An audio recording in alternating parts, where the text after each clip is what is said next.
بسم الله الرحمن الرحيم.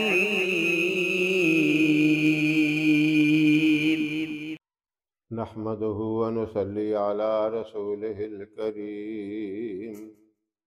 أما بعد فأعوذ بالله من الشيطان الرجيم.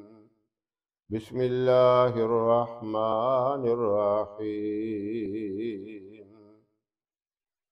محترم سامعین، السلام علیکم ورحمۃ اللہ وبرکاتہ۔ رمضان المبارک کے مقدس اور بابرکت مہینے کا پہلا جمعہ ہے۔ آپ کو پتہ ہے جمعے کا دن مسلمانوں کے لیے عید کے دن کی طرح ہے، خوشی کا دن ہے، بہت ہی برکت والا یہ دن ہوتا ہے۔ اس دن میں ایک گھڑی ایسی ہے جو بھی جائز قسم کی دعا مانگی جائے وہ قبول ہوتی ہے۔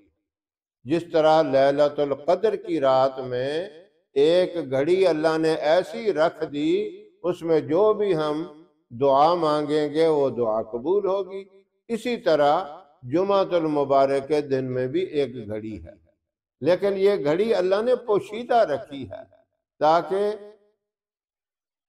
پیارے محبوب صلی اللہ علیہ وسلم کے امتی اس گھڑی کی تلاش میں لگے رہیں، دعاؤں کا اہتمام کرتے رہیں۔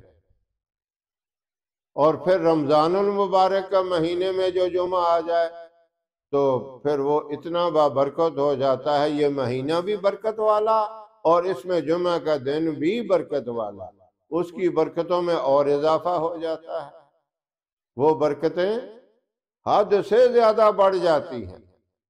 آپ نے اس دن یعنی رمضان المبارک کے پہلے جمعے کو جمعہ کی نماز ادا کرنے کے بعد ایک مختصر سا وظیفہ کرنا ہے، جس کا ٹائم ہے جمعہ کی نماز سے فارغ ہونے سے لے کر افطاری کے وقت تک، یعنی افطاری سے پہلے پہلے یہ وظیفہ کر لینا ہے۔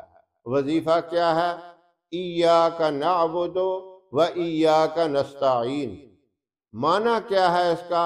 اللہ سے ہم ایک وعدہ کرتے ہیں، یہ نماز میں تو روزانہ یہ وعدہ ہوتا ہی ہے، یہ اہتمام سے خصوصیت سے جمعے کے بعد بھی وعدہ کرنا ہے۔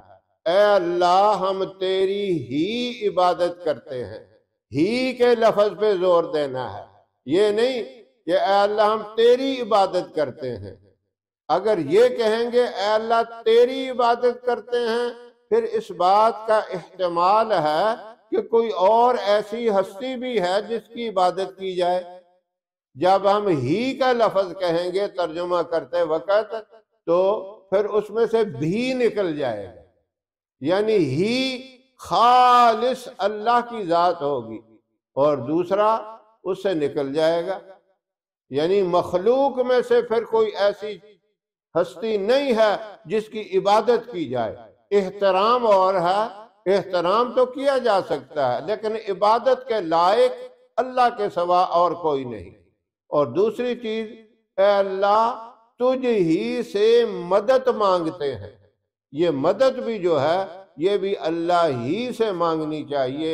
ہر مشکل میں، تکلیف میں، پریشانی میں اللہ ہی سے مدد طلب کریں۔ یہ وظیفہ بڑا طاقتور ہے۔ رمضان المبارک کے مہینے میں جو پہلا جمعہ ہے، اس جمعے میں اگر اہتمام اس کا کر لیں تو پھر اللہ آپ سے اتنا راضی ہو جائے گا، اتنا راضی ہو جائے گا کہ یہ بندہ میرے ساتھ نمازوں میں بھی وعدہ کرتا ہے، آج جمعے کے دن اور اس مبارک وقت میں جمعہ کی نماز ادا کرنے کے بعد مسلسل بار بار کہہ کے پھر مجھ سے یہ وعدہ کر رہا ہے۔ فرشتوں کو بھی اللہ کہتے ہیں تم بھی گواہ رہو، اب میں اس کی ہر حاجت، ہر قسم کی جائز ضرورت میں اس کی پوری کرتا رہوں گا اور مرتے دم تک اس کی دعاؤں کو قبول کرتا رہوں گا۔ تو یہ عمل ہم سب کریں تاکہ اللہ ہم سے راضی بھی ہو جائے، اللہ ہماری دعاؤں کو قبول بھی کرے، اللہ ہماری پریشانی اور مصیبتوں سے حفاظت بھی کرے۔ ہماری ویڈیو آپ کو پسند آئے اسے لائک کریں، شیئر کریں، ہمارے چینل کو سبسکرائب ضرور کریں اور ساتھ والے بیل آئیکن بٹن کو دبائیں تاکہ ہماری ہر آنے والی ویڈیوز کی اپڈیٹ آپ تک آسانی سے پہنچ سکے۔ اللہ آپ کا حامی و ناصر رہے۔ انشاءاللہ پھر کسی نئے وظیفے کے ساتھ آپ کی خدمت میں حاضر ہوں گے، تب تک کے لیے اجازت دیں۔ السلام علیکم ورحمۃ اللہ وبرکاتہ۔